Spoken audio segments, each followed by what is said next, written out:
Welcome to A Fork in Time, the alternate history podcast.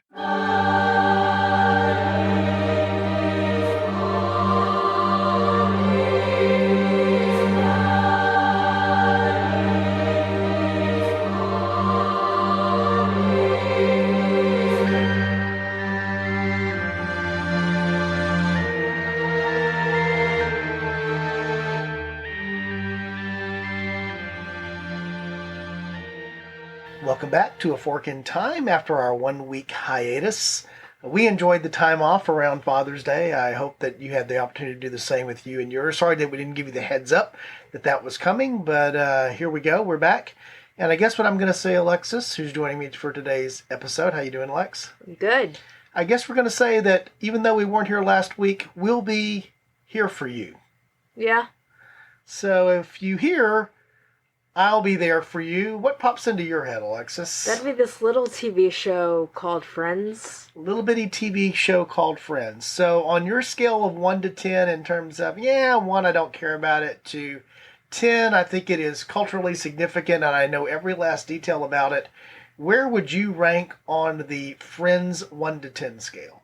That'd be about a 50. About a 50, yeah. You would, the 10 doesn't actually contain the top end of that. No.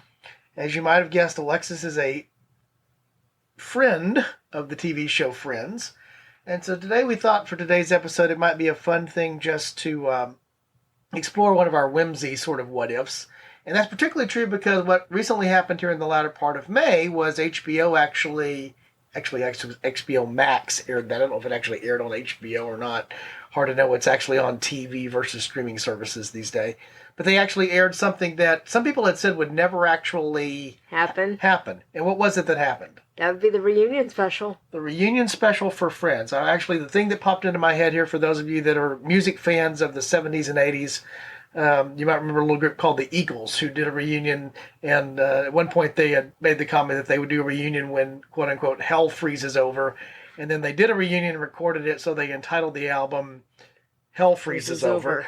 And so I don't think it was ever quite to that point with Friends, but there was a lot of discussion about why there would not be a reunion episode.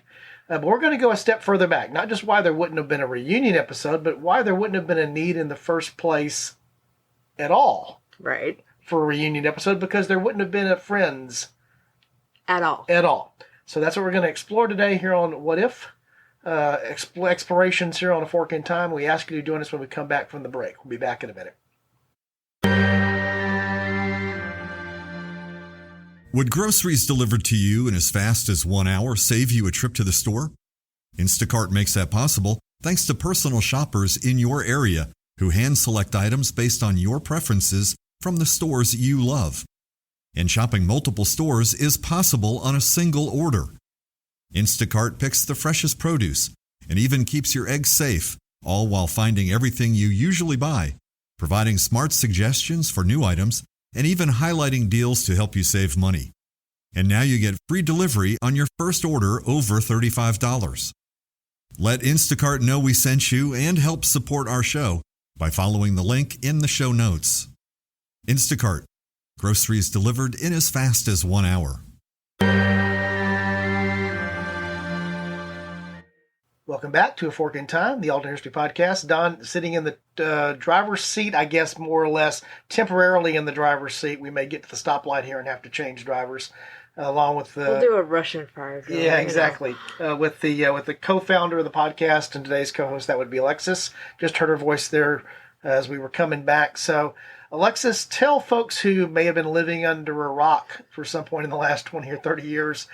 A little bit about this little TV show on NBC that premiered, I guess, in the... It's 94. Yeah, 1994. In September of 1994, called Friends. So the premise of the TV show, which is a pretty simple premise, is it's 6 friends, and they're all living in New York City, and it's basically about that time in your early 20s, maybe right after you've graduated college, and are just kind of getting into the workforce. It's basically that period of your life where your friends kind of are your family. Now, of course, and we'll get into it a little bit as we kind of go through the episode, there are some family dynamics within the group of friends, but that's mainly the premise. It's a really simple simple premise of the show. It's these 6 people that are friends living their life in New York City in that time, kind of between 20 and 30, when your friends are your family. Okay. So when it premieres in 1994, it's pretty much an instant hit. Pretty much, yeah. But that's also a different landscape for television. So we're going to talk a little bit about the what did, because we have to talk about the what did before we talk about the what if. Maybe we should also create another companion podcast called the What Did Podcast. That's the Room Where It Happens. That's sort of what the Room Where It Happens is, now that you mention that. By the way, still coming up, so stay tuned for the first episode of the Room Where It Happens. But again, you mentioned the premise for Friends. But 1994, yes, we're in the cable TV universe. We're not into the streaming universe yet. No. So, there's, we used to joke back during that period of time, like about the 200 or 300 channel universe, and now we have the almost 1,000 channel, infinite channel universe, it seems like. But this was still a period of time when there was a lot more dominance by traditional television and by network television, and the network sitcom was still there. So the situation comedy you've already described is that it's this group of New York City 20-something-ish friends, and the whole premise there sort of your friends are your family, that kind of thing. So as it premieres in 1994, it's hard to imagine that people wouldn't know who these actors or actresses are. But at that time, who was probably actually known? Well, let's talk about who the primary characters are. There are 6 friends. Yes. They are played by... So they are played by Jennifer Aniston. That's a popular name now. Courtney Cox. Arquette, thank you. David Schwimmer, Matthew Perry, Matt LeBlanc, and Lisa Kudrow. Yeah, so those are the 6 friends. Now, they're cast of fairly well-known, in some cases, recurring characters, including some very, very popular... Yeah, Tom Selleck, Maggie Wheeler, some very... Elliot Gould. Elliot Gould, Christina Pickles... so very prominent recurring characters, and also some pretty prominent guest stars. The 2 that popped in my head because it was an NBC show, Noah Wyle and George Clooney made a guest appearance from ER. Back when they were still on ER. Again, also telling you how long ago Friends was actually on the air. But then you also had, sort of cameo appearances by the likes of, actually Oscar-winning actors in some cases. Julia Roberts. Brad Pitt. I'm trying to think of the name of... he played Spicoli in Fast Times at Ridgemont High. Sean Penn, that's who I'm trying to think of, appears on the show. Also dating myself there, really going back a ways. So, in fact, it sort of became a show that had the buzz of a lot of people wanted to make cameos or guest appearances or even recurring characters. That was actually a thing that came up in the reunion special with Reese Witherspoon, who also made a guest appearance. She was like, of course I want to be on Friends. It's the show to be on. Yeah, and so it was obviously an influential show. We're talking about it. And again, we don't need to feel like we need to talk too much about the historical what did, because if you've been alive in America or anywhere in the world in the last 30 years, you have seen this thing also tons of times on reruns and other places that it's appeared. I have one person that's never seen an episode, but I'm going to change that. Okay, we'll work on that. And I think that's a unique situation that you'll have the special chance to work on. So, runs for 10 seasons. Mm-hmm. Produces, I guess, a total of... looking here, I've got the Wikipedia page up where I can try to pull... It's 200 and something episodes. 236 episodes. And now is one of the premier things, I guess, that is being streamed on... It's on HBO Max. Yeah, and I think it's also... for some reason, I want to think it's actually also being streamed on another important platform as well. But that's part of the reason why it was on HBO Max, is that they have the rights to do the streaming for that. So this influential show, you mentioned the cast. I think most of those have gone on to do at least one more thing on TV. Certainly, if they haven't done one more thing on TV, they've done things in film, for sure. In film. But at the time, probably the most known of that cast of 6 probably would have been a competition for 2 of the 6. Definitely who played Monica, and that would, of course, be Courtney Cox. Courtney Cox probably was best known to most Americans who were TV fans at that time as one of 2 things. One of them being she was on... she played a recurring character and a love interest for the character played by Michael J. Fox on Family Ties. That was back in the 80s. Mm-hmm. She was the girlfriend. And then she was also known as the short-haired girl that danced in the Bruce Springsteen video. But so people would have said that even if they didn't know her name, they would have known. I know who she is. I recognize her. Yeah, and then the other one, I guess, probably would have been Lisa Kudrow, who had a recurring role on Mad About You. Right, and actually they connected that in the sense that the recurring role that she had on Mad About You was her twin sister. So they were able to play that along and actually, I guess, do some things actually where the acting in a camera or acting in a mirror almost kind of thing where she played herself and her sister on Friends. Fun fact, they had to do that because Mad About You was also on Thursday nights on NBC. Right. So at the time that it premieres, it's, first of all, getting a shot to be on Thursday nights, which was still a good place to premiere if you're going to be an NBC sitcom because of a long-running, although often changing series of shows that had sort of made Thursday night comedy on NBC an anchor thing for NBC. Right. And so Friends was lucky enough to land into one of those spots where it was going to get a lead-in audience and get some traction because of that. But certainly not a guarantee that it was going to be a hit, and certainly not the hit that it quickly became very early in the show's first season run. Correct. So that's a little bit or most of the what did. Anything else you think that's super significant to talk about in terms of the what did, Lex? I think that's the major points. It's very weird to me, not that Courtney Cox is not a famous actress, but to think that Courtney Cox was one of the most famous out of the six. It's very weird to cast my mind back to that. Yeah, well, and the other thing is, I was actually in my head. Maybe we've all done this. And in fact, if you listen to the episode and have a chance, go to our Facebook page or even better, go to www.aforkintimepodcast.com. And there's a place to respond back to the posting that we put for each episode there. In the comments, just list your rank order the Friends. That's what I'm suggesting that you do. The criteria that you use to rank order the Friends is entirely yours and yours to choose. But I was actually thinking here, if you ranked essentially from 1 to 6 by either notoriety, previous work, recognition, any of those things, and you rank them now, that would be a different looking list. Oh, yeah, definitely. Yeah, and again, we may talk about that towards the end of the episode here where we'll come back around and I'll ask Alexis to give her 1 to 6 and I may do my same as well. But probably a very fair thing to say that probably, at least in terms of, if no other reason than money earned during their career, probably after the show, hands down, Jennifer Aniston, if we go there. Yeah, I'm going there. Yeah. Spoiler alert, I'm going there. Yeah, Matthew Perry made a couple of movies. Matt LeBlanc had a successful additional... He had a spin-off series. And then he also had an additional series, which actually was somewhat famous. Courtney Cox went on to do other things. David Schwimmer's actually appeared in some dramatic things in addition to doing comedy stuff. But probably, if you want to say who was vaguely known before and who was well known after, even in the first season, that's Jennifer Aniston. Yes. Including everybody needing to get their hair cut like her. Yes, the Jennifer. So that was the impact of the show in terms of the what did. It definitely launched and set financially for life a whole bunch of 6 people for sure. Yeah. So much so I guess that towards the end were they making like $1 million an episode a piece or something like that. Yeah, something like that. They negotiated their deal together. So what we're going to do now is skip over to what we do here on A Fork in Time, which is not talk about the historical what did, but we're going to shift over and talk about the historical what if.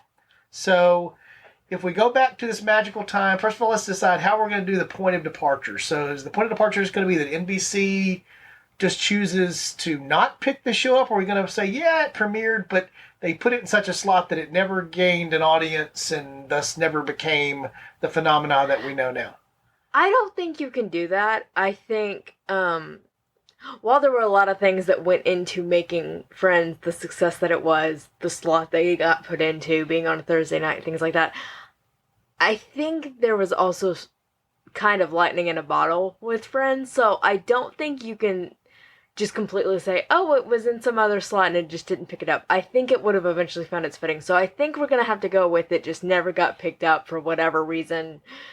Timing didn't work out, budgets didn't work out. For whatever reason, NBC did not greenlight Friends. Okay. And one of the things they actually talked about on the reunion episode of the reunion show was a cast that large, that's an ensemble cast. You may have some ideas about who you want to play this or you want to play that, but actually ending up with the six actors and actresses that they did to play Friends wasn't exactly an easy thing. They went through that whole story in the reunion special, talking about, well, so and so is under contract to do this, and so had agreed to do That's that other thing. Yeah, and so actually ending up with that particular match to shoot the pilot and to do the other things that they did, sort of a little story around that. Not going to steal the thunder of the reunion special on HBO Max. So we're just going to assume that it did not premiere. So obviously we can probably take the what if in two directions here, and that's what I'm going to suggest and do. One of them would be what might have happened to the cast. That's harder to know because they're actors and actresses. They probably would have found something to do, but more importantly, maybe just some of the cultural phenomena things. So there's what would we not have from culture. So which one of those you want to do first? Let's. I think the culture thing is going to be a little more fun. I think we can go down that rabbit hole pretty far. So let's start with the actors and what they would have been doing. Okay, so again, the known quantity at that point is Courtney Cox. This is before she's married, and this becomes Courtney Cox Arquette.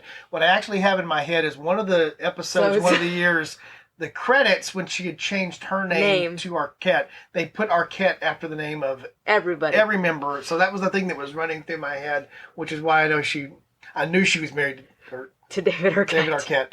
But that's the reason I remember that is because of that particular thing with the opening credits. So she had already made a little bit of a name for herself, a little bit of a splash. So what do you think is, now we're purely speculating here, what is the career trajectory of Courtney Cox? Maybe Arquette, maybe not, for all we know at this point. Oh boy. She had some success on Family Ties and things like that. So I could see her being, in another sitcom. What I don't know, because with Friends, and what was really unique was there wasn't really a lead. And they made that very deliberate. There was no lead, so to speak. So I guess the biggest thing I'm struggling with is, do these people lead their own shows? Because it's hard for me to kind of separate these people out into, they obviously would have been a lead on another sitcom, or they obviously would have been a lead on a drama or something like that. It's, would have been kind of more like with the Family Tie scenario. She was playing a supporting role, she was a guest star, and kind of just doing that type work instead of like, I'm leading my own show type thing. Because, and we'll get into this as we talk about the other ones, but there were other members of the cast that were leading their own shows. They just weren't as successful as Friends became. But with Courtney Cox, she was known, but it was more in the supporting roles. So staying in the vein of the female portions of the ensemble. The female leads. Lisa Kudrow. Same kind of thing. She was known for Mad About You. She played the waitress Ursula, which then becomes a character on Friends. So I'm having the same thing where it's like, does she just kind of play these supporting roles in different shows until she finally maybe finds, a show that is actually her own?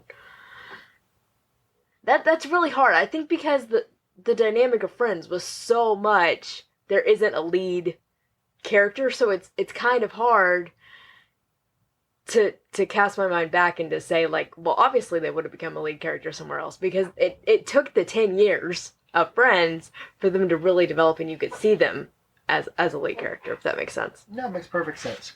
What about Miss Aniston?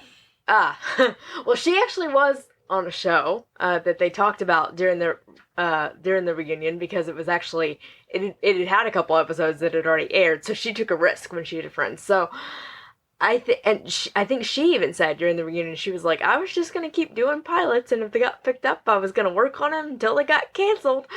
So I think it would have been that. I see more her as kind of a leading role just because she was already doing that just on a show that was not quite as successul. Maybe Muddling Through would have stayed on. Okay. And Friends wouldn't have been a thing. So, Muddling Through would have been the Thursday night show. Who knows? That would have been part of must-see TV. I was trying to remember what NBC dubbed Yes, their must-see TV Thursday. yeah, their thing that they're. So that's the gals. What about the guys? Well, the first one that popped in my head is David Schwimmer, because David Schwimmer had actually given up broadcast acting, working on TV, working in films. He had actually gone back into theater, which is where he was trained.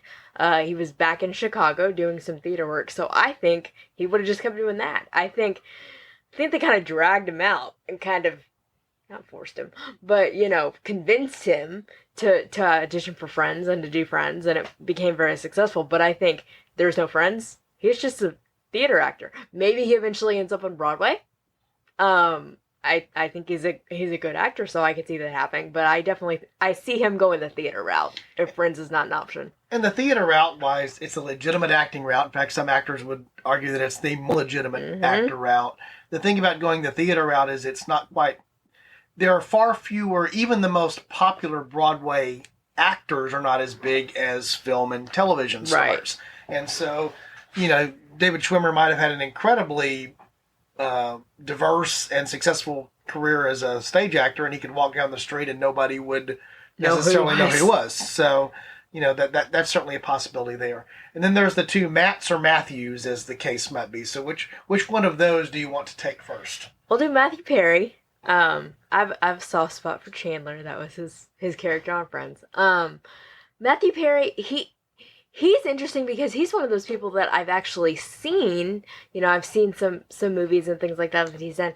He's done the dramatic stuff as well. Everybody else, for better or for worse, I kind of put into the comedic category, but I've seen him actually do both. So I can totally see him doing a sitcom, doing a drama, things like that. He was also on a show that was going to be about baggage handlers, if I remember correctly, in the future.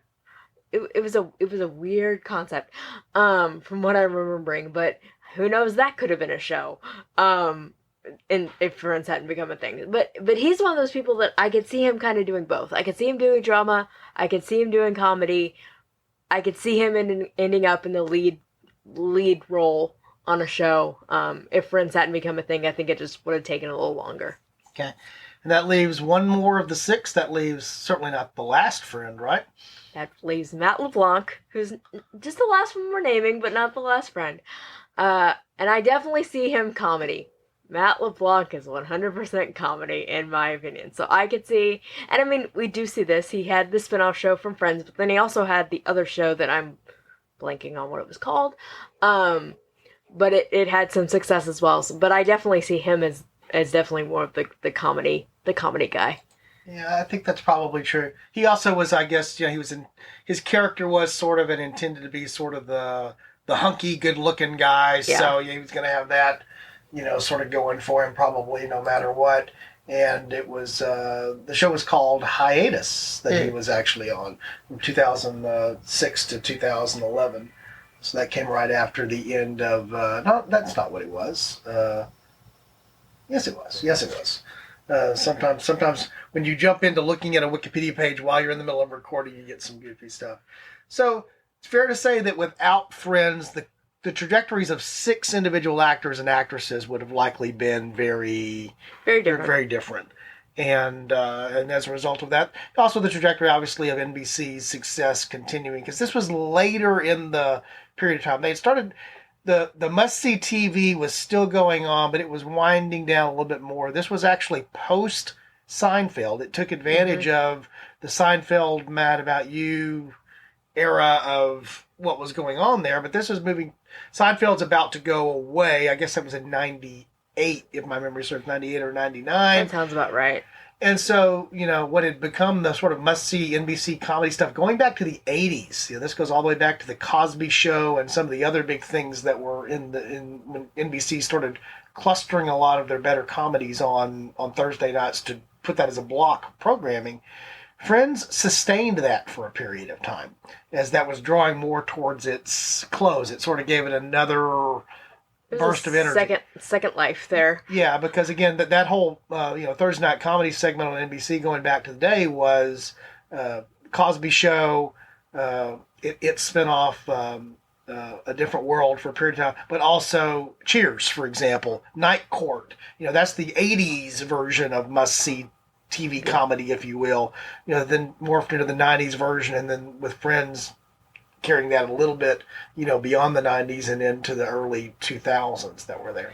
I also want to mention real quickly, because we talked about the trajectory of the actors on the show, the producers that are on the show. It's Marta Kaufman, it's David Crane. They're co-creators of the show, and then they've got another executive producer, Kevin Bright, that NBC took a chance on with Friends. And because of the success of Friends, they're actually able to launch 2 more shows that are not as long-lived, but Jessie, which starred Christina Applegate, and then Veronica's Closet, which starred Chrissy Alley, also on NBC. So if Friends hadn't had success, probably wouldn't have had those shows as well from those producers. Right. So another good important thing to understand there. So Friends was impactful in the NBC's TV programming success trajectory. That's a given. It certainly had a big difference for the producers, as you just described. It had a big difference for the cast of actors. Gave some second life to some actresses and actors who appeared on the show that had, Marlo Thomas, for example, plays Rachel's mom. Rachel's mom. A known quantity, but that sort of gives her another lease on life. Elliot Gould, Christina Pickles, Tom Selleck in an entirely different role than what he'd been in before. And now he's gone off now he plays a New York City police commissioner or something like that on a show I've never seen, Blue Bloods.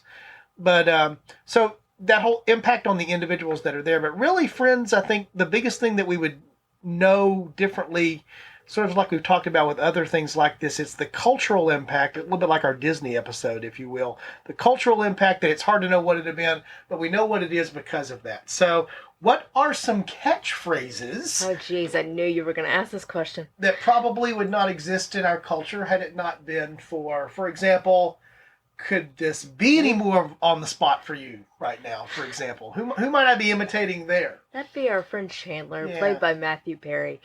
Well, I can't hear the word pivot without hearing Ross, so that's one. Pivot is one. You're my lobster is another one. Let's see. Regina Phalange is one. How you doing? How you doing? How you doing? I'm sorry, I did not do that justice, Matt LeBlanc. I apologize. Which was Matt LeBlanc's character Joey's pickup line. Yes, that was his pickup line for women. Let's see, what are some other ones? Oh man, I'm struggling now. And then I just have bits in my head, which again, we're watching the reunion special. There's an episode where Joey, played by Matt LeBlanc, puts on all of Chandler's clothes. He comes into the apartment wearing all of Chandler's clothes in an argument. So, things like that. There was a holiday episode where Ross, played by David Schwimmer, dresses up as a holiday armadillo to try and he's Jewish, and so he's trying to teach his son about Hanukkah, but he's a little too late to get a Santa costume, so he has to get an armadillo costume. So it's phrases, but it's also just cultural references. Like if I said holiday armadillo, or if I said, could I be wearing any more clothes? It's phrases like that are ingrained in our psyches now. Yeah. So those types of impacts, again, we've had this type of thing before. I think it's tough to quantify. You don't know what would have taken its place, but right. But society is impacted. The what if means that this would not influence there. So those are small things, but again, you can use those in company. The idea of sort of sarcastic approach that can often exist, for Chandler sarcasm, for example, in Tennessee, like to leave sentences unfinished as like a sarcastic bend and stuff like, could I be any more? Could you be any more? Fill in the blank here. Those are there. So that's small things, would society be far better off or far worse with or without them? The answer probably is no. Something else would have come along and taken its place. When we did an episode on the show talking about what if there'd been no Star Wars. Well, we wouldn't be talking about the Force, but we would be talking about something else. And that's definitely there. But the thing that also struck me was just the influence of that dynamic sort of being picked up in society. That's one of the things I remember reading something about, was this idea of this being like a lifestyle, a culture, a format of living for like 20 something as friends. Not that they invented it for the show, but sort of putting it out there in such a way that people recognized it or something like that. Do you have any thoughts about that? Does that make any sense? No, I think it does. I think it you're right. It was always a thing, especially I think if maybe you go away to college and so you're not living with your actual family, so your friends that are there become your family. So I think it was a thing, but I definitely think it did bring it into the forefront and make it more known of, we're away, we're living on our own, and our friends are our family. We see our families, but we don't see our families all the time, and that's okay. It made it more, not acceptable, but it made it more culturally aware. Yeah. I'm just going to quote here something that was actually quoted in the Wikipedia article, which is it was developed an alternative family lifestyle. That's the word that they used to describe it, that it wasn't your biological family, it was the family that you sort of chose. And of course it ended up that of the 6 characters, 2 of them were family, brother and sister. Yes. The Ross and Monica characters, played by David Schwimmer and Courtney Cox Arquette. But then you also had 2 of the characters or 2 sets of characters who married each other. Well, one of them kind of. They married each other. They didn't, but they're going to be together in the end. Is what you presume is actually going to happen here, and so. That dynamic, too, of the friendships turning into romantic relationships, and even a big part of a couple of seasons there when it's the connection that happens between Chandler and Monica, is that, okay, what do you do when your friend becomes a romantic thing, and how do you deal with that, and dealing with that whole thing. And how do you deal with that in the group, too? Right. The group dynamic, the individual dynamics, in that case, the brother-sister dynamic, because of one of the, being the sister of the brother, now the best friend who's now, that whole dynamic. Yeah, who's also the former roommate from college of the brother. Right. That whole thing is also, I think the way that plays out, and again, the influence of that on culture and people recognizing that and seeing that is part of what's out there. Definitely, I agree. And so, that's an impact of a show like that. The other thing that jumped out at me is it's the 90s and it's a sitcom. And so what are we going to have as one of the sets? A coffee house? A coffee shop. Yeah, or a coffee house, because that was obviously a central thing being Central Perk, which was the name of the coffee house that was one of the standard sets that were there. They sort of had 2 places where you found the set pieces for conversation among the friends. Sitting in the living room of Monica's apartment, or sitting in the essentially public living room, which was, for some reason, all the best sofa and seats inside of this coffee shop were magically reserved for... Just them in the middle of the coffee shop. And occasionally Rob Schneider and Robin Williams. Yeah, which is sort of weird there. But I was thinking about Frasier, which also has a coffee shop theme or coffee. And of course, that's a common theme throughout a lot of sitcoms, is to have a public place. Cheers has a bar. Cafe Nervosa, that's the name of the coffee shop on Frasier. Central Perk, so that was a thing there. But I began to wonder, if there is no Friends, how popular is Starbucks? Not as popular, I'm gonna guess. That's an interesting concept. But yeah, you are right. I think Friends and other shows, Frasier, Cheer, there is always kind of that meeting place, but it galvanized that, and it made it cool. Yeah, to just sit in a coffee shop for hours and just talk. Yeah, the idea that people were like, we need to find our version of Central Perk, and that most likely might be the Starbucks down the street. I don't know. I'd have to go back, and I didn't do the research on this because I didn't think about this before the episode. But how much of that influenced, if you will, was that already a trend that was sort of going? I think the answer to some degree is yes. but was it quite the trend that it became? I think the answer is no. So, maybe you would see a couple of fewer Starbucks on a couple of fewer corners here, there, or everywhere if it had not been for Friends. What else would be different if there were no Friends? Oh, man. Well, the other thing that just popped in my head when you were talking about, the meeting places and where people went is it was kind of a joke that they never went to work. They all had jobs, and you would see them at work on different things and in different episodes, but it was multiple times. It's like they're all sitting in the coffee shop, and it's like, I should probably get to work. So that's just another thing that's a little thing that popped in my head, but it's, it's just that cultural thing of like, I don't know, but it was just the whole thing. It's like, oh, we should probably get to work. Yeah, and while you knew something about each one of the cast members' jobs, Monica was she was a chef. Ross was a paleontologist. So lots of dinosaur jokes that would come from there. Matt LeBlanc's character Joey was an actor, so that's sort of turning things back around on itself. Lisa Kudrow was she was a massage therapist. But also sort of the flake of the group in that sense.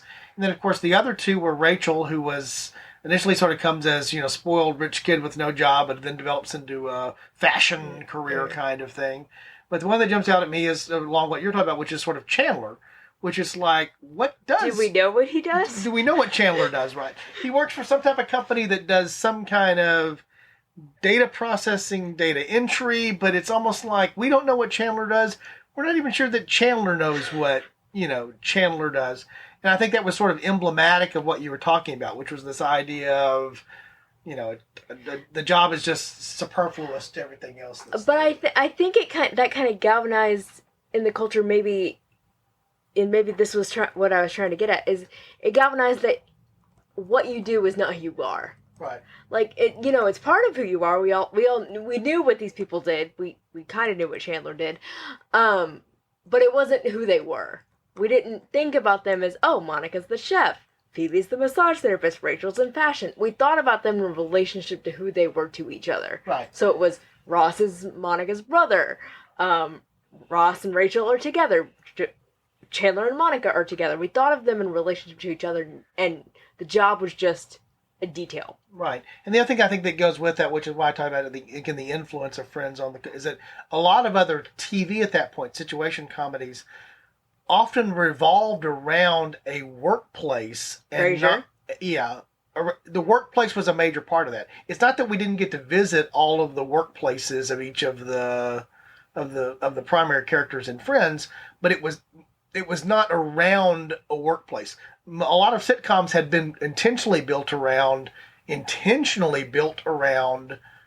a workplace environment. Mm-hmm. The Mary Tyler Moore Show going back to the day, and what else? You mentioned one, Frasier, the radio station, and Cheers, even to a degree. It's the bar. People were working at the bar.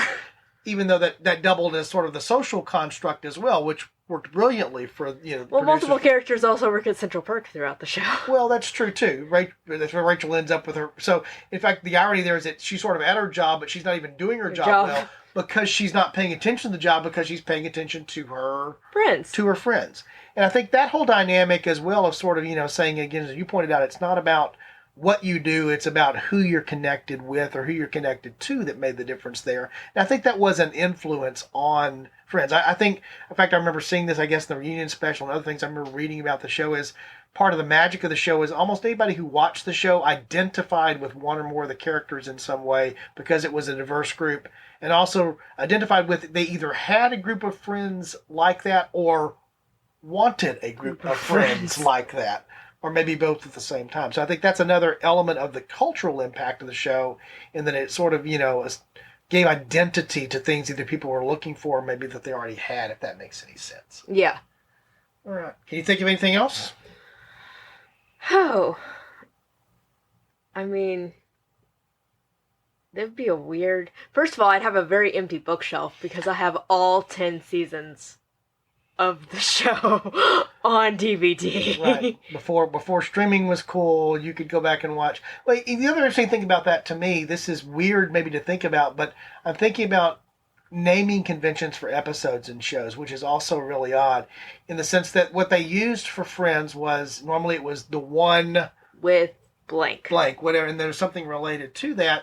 But again, you didn't necessarily know what that episode was, but yet people know what those episodes are because of the way that the phenomena spread throughout media and culture. Friends changed in some ways the way that I think that people consumed that type of TV show in terms of understanding sort of its backstory as well, if that makes any sense. Well, again, here on A Fork in Time, we don't always have to delve into deep philosophical, massive historical, collapse of civilization type of events. Sometimes we talk about 6 people sitting on some couches in a coffee shop in New York City. Which is really in LA. But, who's counting? All right. So once again, we thank you for joining us here on A Fork in Time today, the Alternate History Podcast. Come back next week and we'll actually talk about some real history, and we hope that you do that. Lex, we alluded to it. We alluded to it. It's Friday when we're recording. Yeah, we alluded to it, and maybe we should actually go into it a little bit more. And we've mentioned it a couple of times, but here in the next couple of weeks, the first episode of The Room Where It Happens will premiere. So anything you want to say to our listeners about our podcast number 2? So we alluded to it earlier. So that's going to be mainly focusing more on the what did of history. We're still going to be doing the what ifs on this podcast on A Fork in Time, but if you want some what dids in history, we invite you to tune into The Room Where It Happened. And that's mainly going to be focusing around, as you could probably guess from the title, historic places and rooms where things happen. Now, those rooms can be big or they can be small, but we're going to be focusing on some events and the historic places that they occurred. And I know I've got some ideas for some episodes. I know Dad has some ideas for some episodes. But our goal with that podcast is to not be producing episodes all the time. Right. And we've actually got a group of about 7 or 8 folks that are part of the team for The Room Where It Happened. And so we're excited about that as well, and about growing out the number of folks who get to participate in things. The only other thing I want to mention is something, again, that we are doing that is connected to A Fork in Time, and that's over on Patreon, where we have released the first episodes that relate to the special series that we're doing there. And that special series is on the Late Bronze Age collapse. Now, if you want Falls of Civilization, you want the exact opposite of what we're talking about here on our Friends episode, that is the thing for you. But that's going to be available just only to those that support us and are part of our patron family there on Patreon. So if you're interested in doing that, there are links here in the show notes that'll let you know how to go over and become a patron. The other thing there is we've actually set up a special patron level that's intentionally designed for folks that want to go participate. Very, very low financial commitment associated with that, just for the run of that particular show. So it'll automatically, if you choose to become a patron there, that will automatically come to an end unless you choose a different option at the end of the run of the Late Bronze Age collapse. And again, we chose to do that over there partly because it deserved a long run of episodes and didn't want to muddy the normal podcast stream with a whole bunch of that or spread it out over time. But to me, it's also one of the most fascinating periods of time in terms of thinking through the just plethora of historical what ifs. As I've been doing research and listening to other podcasts and doing other things there to learn more about these cultures and civilizations that were all wrapped up in that, each one of those is almost worthy of its own little deep dive into the world of what's happening there. It's pretty deep and pretty rich stuff. So if you're interested in that, you can listen to that. Those will be found exclusively over on the feed that's available to anyone who is part of our patron group there on Patreon. Anything else you want to say before we close out, Lex?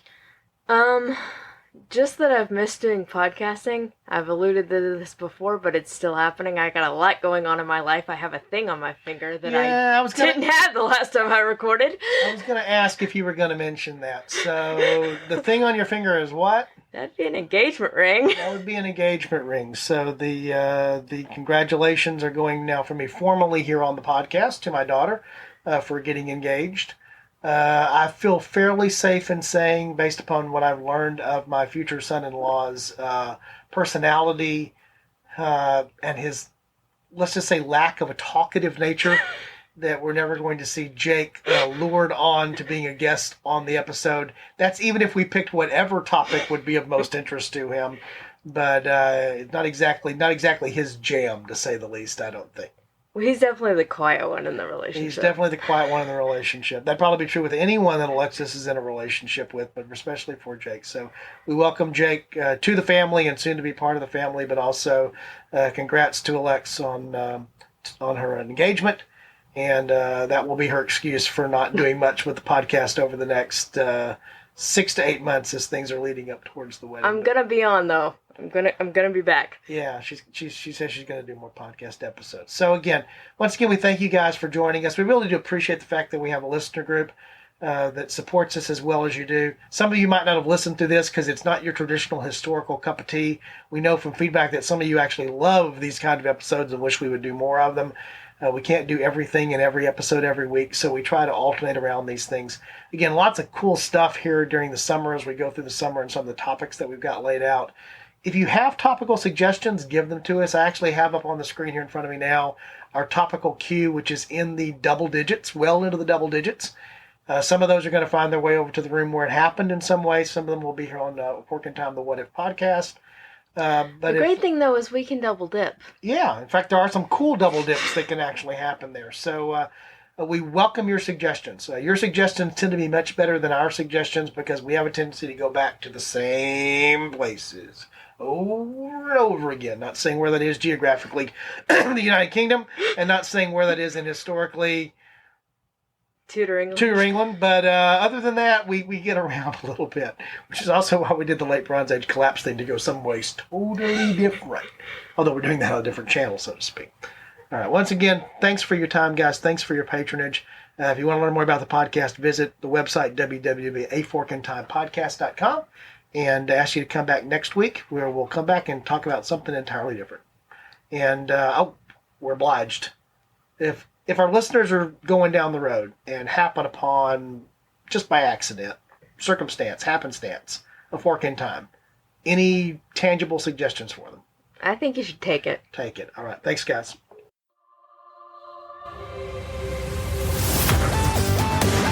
Thanks for listening to A Fork in Time, the alternate history podcast.